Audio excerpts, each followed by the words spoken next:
يريدون أن يتحاكموا إلى الطاغوت وقد أمروا أن يكفروا به ويريد الشيطان أن يضلهم ضلالا بعيدا وإذا قيل لهم تعالوا إلى ما أنزل الله وإلى الرسول رأيت المنافقين يصدون عنك صدودا فكيف إذا أصابتهم مصيبة بما قدمت أيديهم ثم جاءوك يحلفون بالله إن أردنا إلا إحسانا وتوفيقا آمنت بالله صدق الله العظيم اللهم صل على سيدنا ومولانا محمد وعلى آل سيدنا ومولانا محمد وبارك وسلم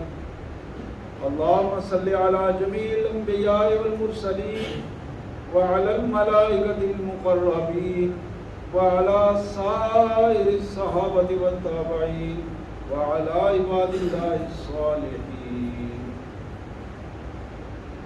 اللہ کے پاک کلام قرآن مجید میں یہ 5واں پارہ ہے اور 5ویں پارے کا 6واں رکوع ہے جو آج ہمارے زیر مطالعہ ہے. سورہ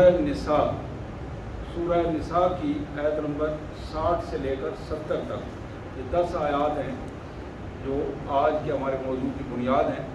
آئیے سب سے پہلے ان مبارک آیات کا ترجمہ اور مفہوم. اللہ کے مبارک نام سے جو بڑا مہربان بہت زیادہ رحم کرنے والا ہے. الم تر الی الذین یزعمون انہم آمنوا بما انزل الیک. تمہارا کیا خیال ہے ان لوگوں کے بارے میں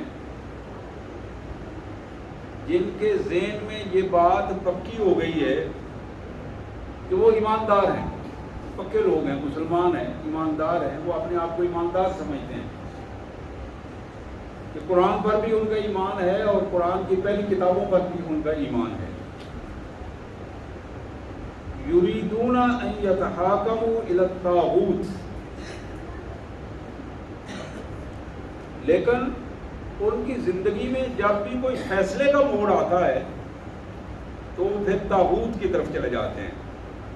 نام ایمان کا لیتے ہیں, اپنے آپ کو مسلمان سمجھتے ہیں پکا, لیکن جب کوئی فیصلے کا موڑ آتا ہے, فیصلے کا موقع آتا ہے, یریدون ان یتحاکموا الی الطاغوت, اپنے فیصلے کروانے کے لیے, اپنے قانون کے نفاذ کے لیے پھر وہ طاغوت کے پاس جاتے ہیں. وقد امروا ان یکفروا بہ, حالانکہ انہیں حکم یہ دیا گیا تھا کہ طاغوت کا انکار کر دو, طاغوت سے کفر کرو, طاغوت کو چھوڑ دو اور طاغوت کے مقابلے میں کھڑے ہو جاؤ. وَيُرِيدُ الشَّيْطَانُ أَن يُضِلَّهُمْ ضَلَالًا بَعِيدًا, اور شیطان کی بھی یہ پوری کوشش رہتی ہے کہ وہ ان کو گمراہ کرے اور بدترین گمراہی کے گڑھے میں ڈال دے. وَإِذَا قِيلَ لَهُمْ تَعَالَوْا إِلَى مَا أَنزَلَ اللَّهُ وَإِلَى الرَّسُولِ, انہی لوگوں کو جب یہ دعوت دی جاتی ہے کہ اللہ کی طرف آؤ, اللہ تعالیٰ نے جو حکم دیا ہے اس کو ماننے کی کوشش کرو, رسول اللہ صلی اللہ علیہ وسلم نے جو حکم دیا ہے, آپ کی جو سنت ہے, آپ جو دین لائے ہیں اس کی طرف آؤ. رأیت المنافقین, تم دیکھو گے ان منافقوں کو, یصدون عنک صدودا, یہ پھر تم سے دور ہوتے چلے جائیں گے, ایسے دور ہو جائیں گے کہ بالکل جیسے تمہارا اور ان کا کوئی تعلق نہیں تھا. جب اللہ کے دین کی بات کرو گے, دین اور فرقے میں بنیادی فرق ہے, دین کی جب بات کرو گے تو پھر یہ تم سے دور ہوتے چلے جائیں گے. فرقے کی بات کرو گے, مذہب کی بات کرو گے, پھر تم سے قریب ہوں گے, پھر ان کی جتھا بندی ہوگی, گروہ بندی ہوگی. لیکن جب دین کی بات کرو گے, امت کی بات کرو گے تو پھر یہ دور ہوتے چلے گے. وَيَصُدُّونَ عَنْكَ صُدُودًا فَكَيْفَ إِذَا أَصَابَتْهُم مُّصِيبَةٌ بِمَا قَدَّمَتْ أَيْدِيهِمْ.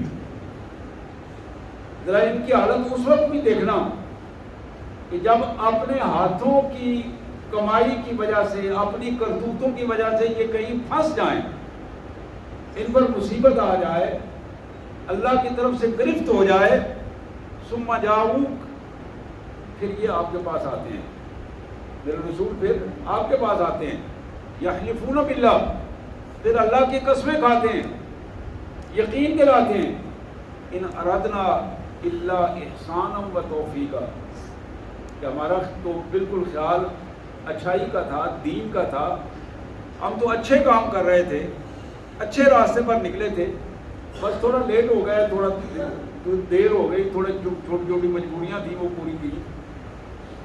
اولئک الذین یعلم اللہ فیما قلوبہم، اللہ فرماتے ہیں میرے رسول ان کو بتا دو کہ جو کچھ ان کے دلوں میں ہے نا اللہ وہ جانتا ہے۔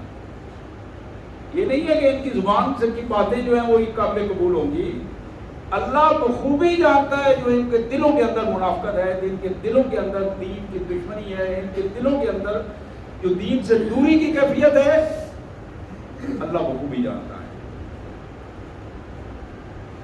پھر اس کیفیت کو اللہ فرماتے ہیں فَأَعْرِضْ عَنْهُمْ وَعِظْهُمْ وَقُلْ لَهُمْ فِي أَنفُسِهِمْ قَوْلًا بَلِيغًا، میرے رسول صلی اللہ علیہ وسلم ان پہ اپنا وقت ضائع نہ کریں، فَأَعْرِضْ عَنْهُمْ، بات ان کو بتا دیں، وقت ضائع کرنے کی ضرورت نہیں، وَعِظْهُمْ، بات بتائیں، ان کو نصیحت کریں اور پھر اپنے کام میں لگ جائیں۔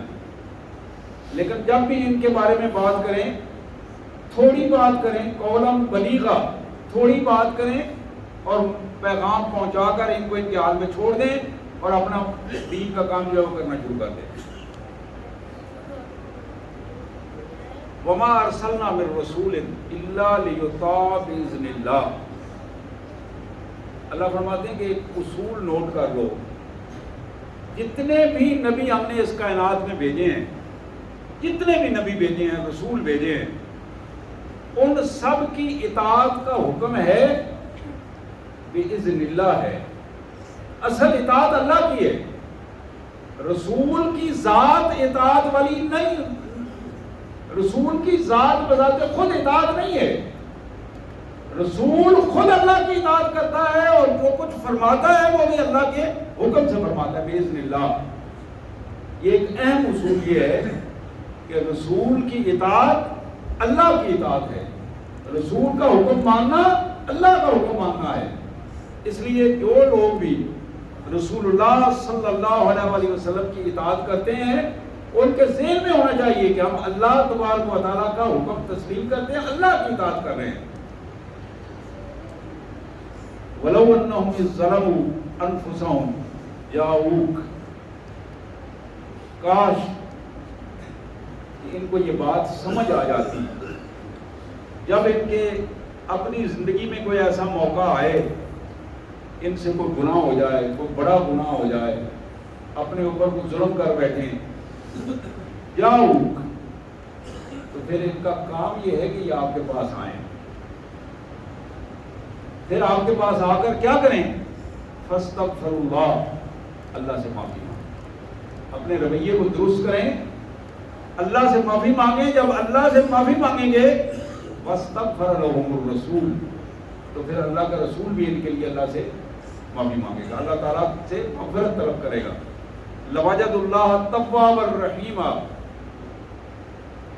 یقیناً جب اللہ کے حضور معافی کے خواستگار ہوں گے اللہ تبارک و تعالیٰ انہیں بار بار ان کی توبہ قبول کرے گا اور انہیں معاف فرما دے گا۔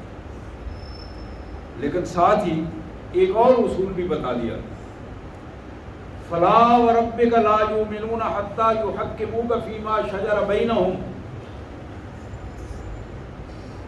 میرے رسول مجھے تیرے رب کی قسم، فَلَا وَرَبِّكَ لَا يُؤْمِنُونَ، ایسا بندہ، ایسے لوگ، ایسی جماعت کسی صورت میں ایماندار نہیں ہو سکتے، بے شک وہ اپنی زبان سے کہتے رہیں، مسلمانوں کی جماعت میں ملے رہیں، لا یؤمنون، اللہ نے قسم اٹھائی اپنی ذات گرامی کی، فلا وربک لا یؤمنون، میرے رسول تمہارے رب کی قسم، ایسے لوگ کس صورت میں ایماندار نہیں ہو سکتے،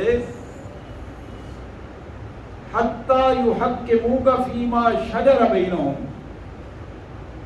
یہاں تک کہ جب کسی بھی معاملے میں رسول نے ان کے لیے فیصلہ کر دیا ہے اور اللہ کے رسول کے فیصلے پر وہ خوشی سے عمل کریں، خوشی سے، ثم لا یجدوا فی انفسہم حرجا مما قضیت، آپ نے جو فیصلہ کیا ہے اس کے بارے میں دل میں ذرہ برابر ان کے خلاف ہے لیکن ذرہ برابر بھی تنگی محسوس نہیں کر رہے، اس فیصلے کو قبول کیا ہے، وَيُسَلِّمُ تَسْلِيمًا، اور پھر اس فیصلے کے مطابق اپنے آپ کو عمل کے لیے پیش کر دیا ہے، سپرد کر دیا اس فیصلے کے اپنے آپ کو۔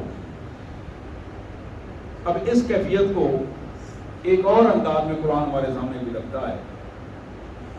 اللہ فرماتے ہیں وَلَوْ أَنَّا كَتَبْنَا عَلَيْهِمْ أَنِ اقْتُلُوا أَنفُسَكُمْ، ایمان والو ذرا غور کرو، ان منافقوں کو اگر ہم یہ حکم دے دیں، اللہ یہ حکم دے دے کہ تمہارے لیے اللہ کا حکم، یہ اللہ کی گرفت اور سزا یہ ہے کہ تم خود اپنے آپ کو مارو گے، أَنِ اقْتُلُوا أَنفُسَكُمْ، اپنے آپ کو خود مارو گے، یہ بالکل وہ بنی اسرائیل والی بات ہے کہ کچھ کو بٹھا دیا گیا اور کچھ کو تلوار دے دی گئی کہ ان کو مارو، ختم کر دو۔ اللہ فرماتے ہیں اب اخرجوا من دیارکم، یا دوسرا ان کو حکم یہ دے دیا جائے کہ اپنے گھروں سے جان چھوڑ جاؤ، چھوڑ کے نکل جاؤ۔ یہاں اللہ کا حکم تمہارے لیے یہ ہے کہ یہ سرزمین چھوڑ جاؤ، اپنے گھروں کو یہیں چھوڑ کے نکل جاؤ۔ اللہ فرماتے ہیں ما فعلوا الا قلیلا منهم، تو تم دیکھو گے کہ بہت تھوڑے لوگ، سینکڑوں میں، ہزاروں میں چند لوگ ایسے ہوں گے جو اللہ کے اس حکم پر عمل کریں گے، نہ تو وہ اپنے آپ کو مارنے کے لیے تیار ہوں گے نہ اپنے گھروں کو چھوڑنے کے لیے تیار ہوں گے۔ وَلَوْ أَنَّهُمْ فَعَلُوا مَا يُوعَظُونَ بِهِ لَكَانَ خَيْرًا لَهُمْ، اللہ فرماتے ہیں کہ اب ان کے لیے ہم نے آسان دین دیا ہے، آسان دین دیا ہے۔ آسان دین کیا ہے؟ محمد رسول اللہ کی اطاعت کریں، جو محمد رسول اللہ فرماتے ہیں اس کے مطابق اپنے آپ کو ڈھال دیں۔ اس آسان دین کو یہ مشکل سمجھ رہے ہیں، مشکل تو تب ہوتی جب ہم ان کو مارنے کا حکم دے دیتے، اپنے آپ کو مارو، نکل جاؤ یہاں سے۔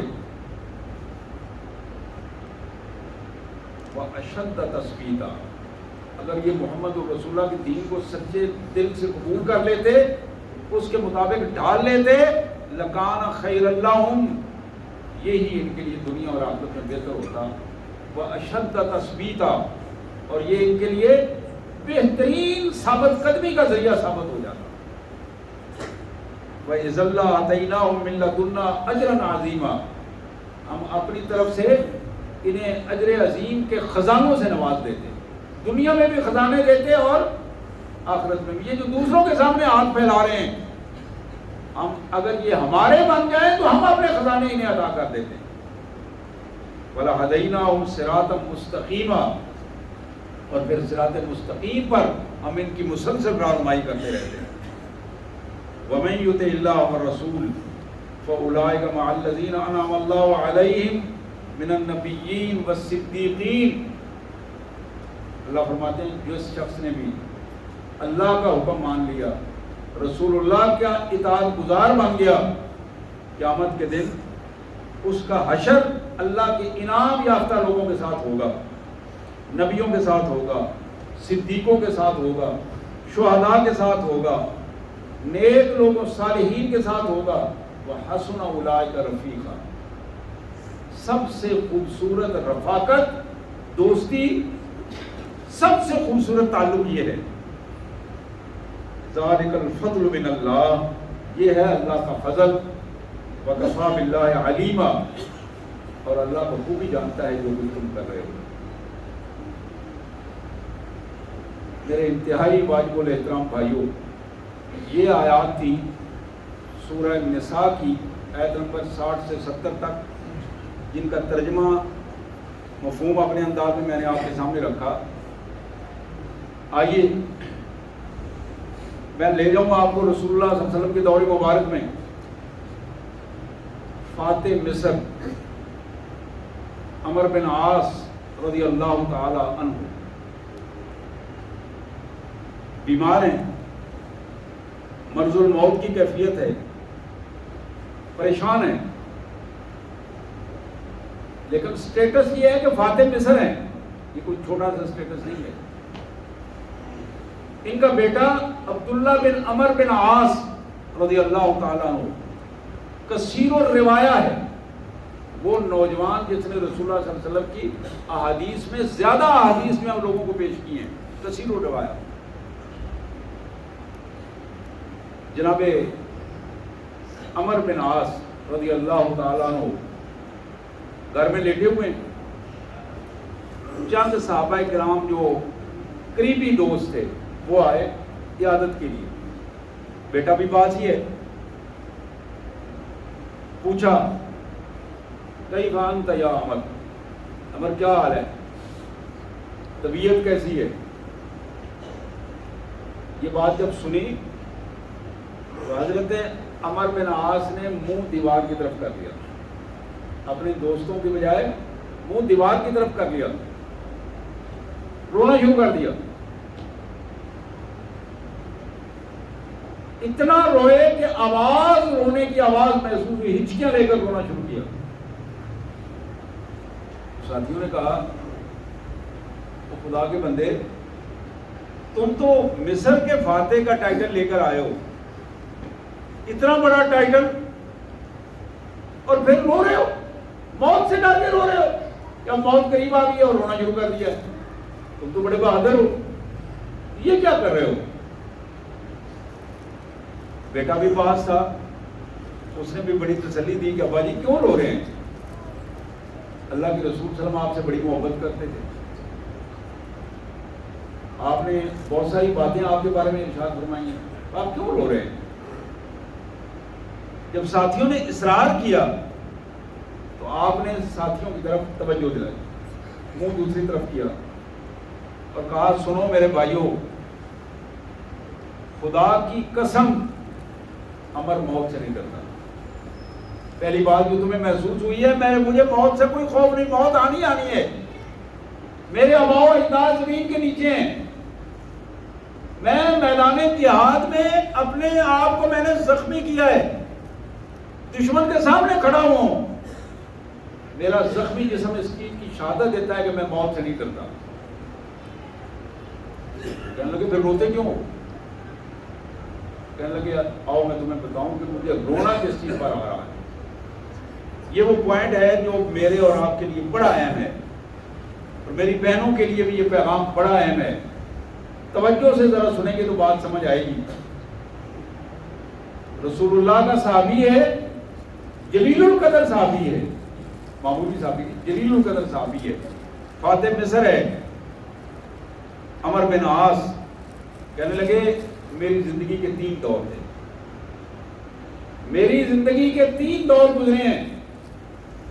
پہلا دور وہ تھا کہ میں کافر تھا، جاہل تھا، اور مجھے محمد الرسول اللہ صلی اللہ علیہ وسلم سے نعوذ باللہ نفرت تھی، اور میری کوشش ہوتی تھی کہ اگر مجھے موقع ملے تو میں رسول اللہ صلی اللہ علیہ وسلم کے نعوذ باللہ ٹکڑے کر دوں، ختم کر دوں.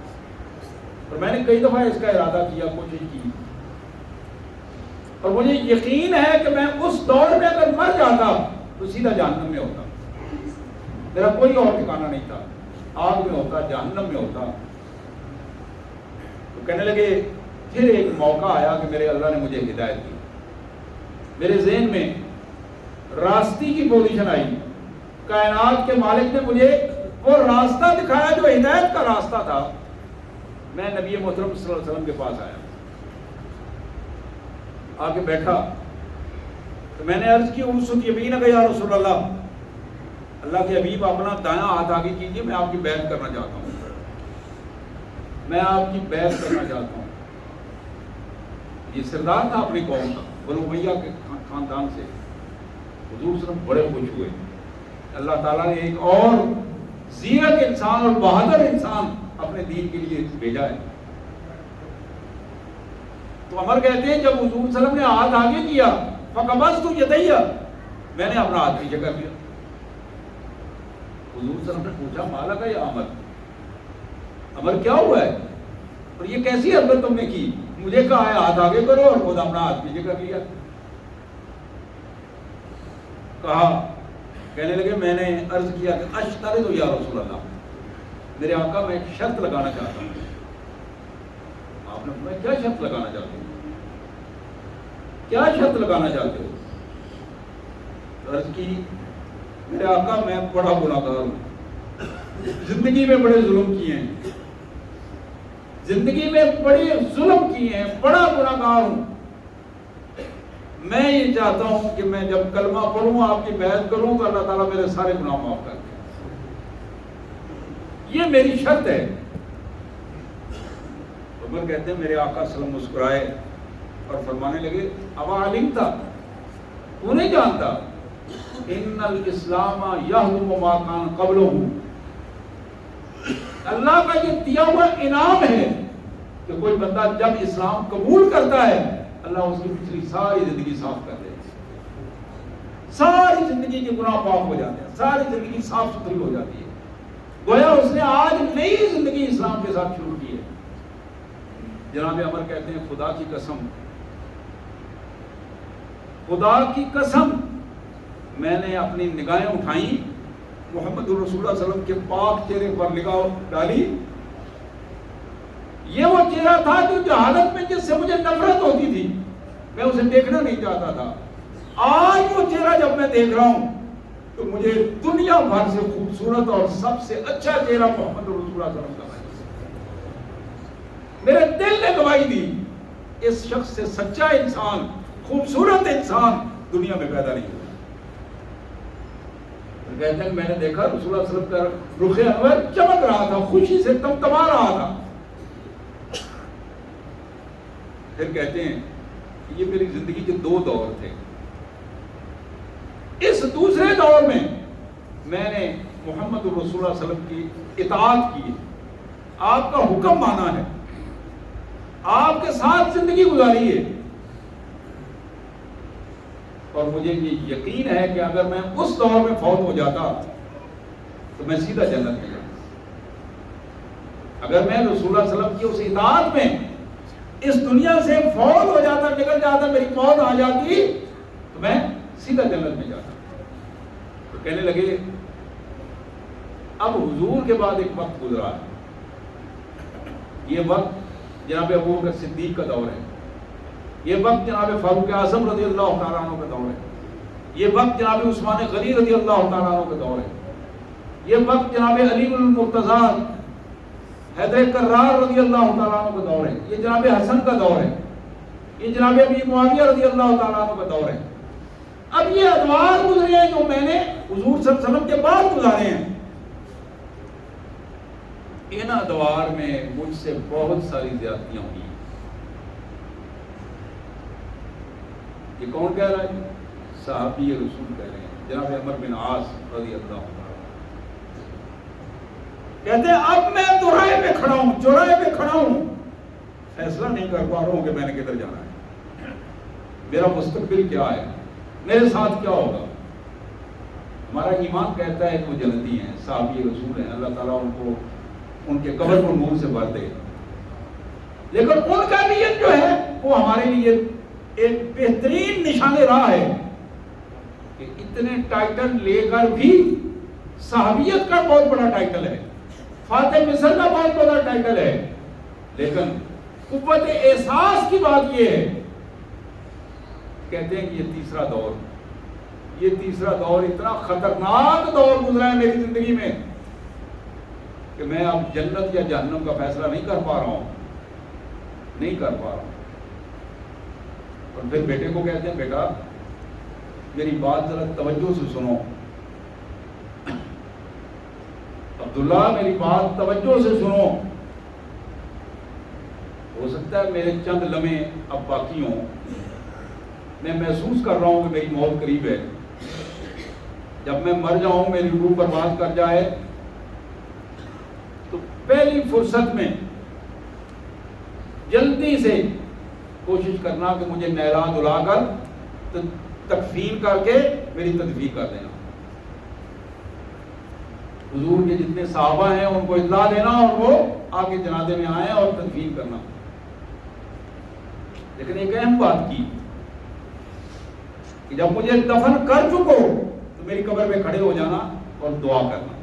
یہ جو سنت طریقہ ہے دعا کا، میری قبر پہ کھڑے ہو کر دعا کرنا اور لمبی دعا کرنا اللہ سے میرے لیے، رونا شروع کر دیا، لمبی دعا کرنا تاکہ اللہ میرے حساب و کتاب کو آسان کر دے، اللہ میری قبر کے مراحل کو آسان کر دے، لمبی دعا کرنا۔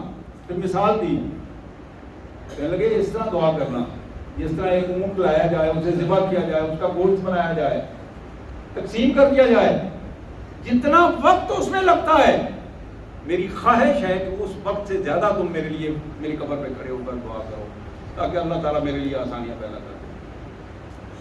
میرے پیارے بھائیوں، میری بہنوں، یہ ایک مثال تھی میرے اور آپ کے سامنے ایک جلیل القدر صحابی کی۔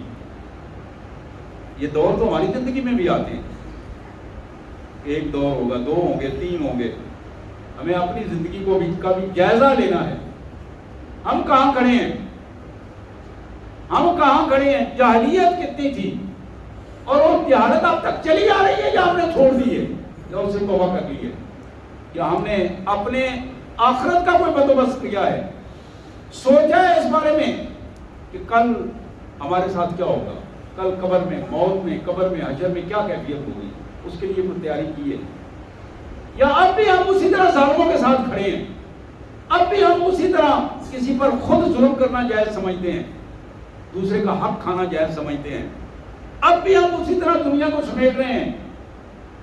50 سال، 60 سال، 70 سال، 80 سال عمر ہو گئی، قبر سامنے نظر آ رہی ہے، لیکن دنیا کو سمیٹتے ہوئے ہمیں حیا نہیں آ رہی، اس کو چھوڑنے کے لیے تیار نہیں ہے، ظلم کو چھوڑنے کے لیے تیار نہیں ہے، بے حیائی اور بدکاری کو چھوڑنے کے لیے تیار نہیں ہے، اللہ اور اللہ کے رسول کی نافرمانی کو چھوڑنے کے لیے تیار نہیں ہے۔ آئیے میرے بھائیوں، موت سے پہلے اللہ سے، اللہ کے حضور سچی توبہ کر کے اپنے راستے کا، سچے راستے کا انتخاب کیجیے۔ اللہ نے اس کی توفیق عطا فرمائے۔ وآخر دعوانا الحمدللہ رب العالمین۔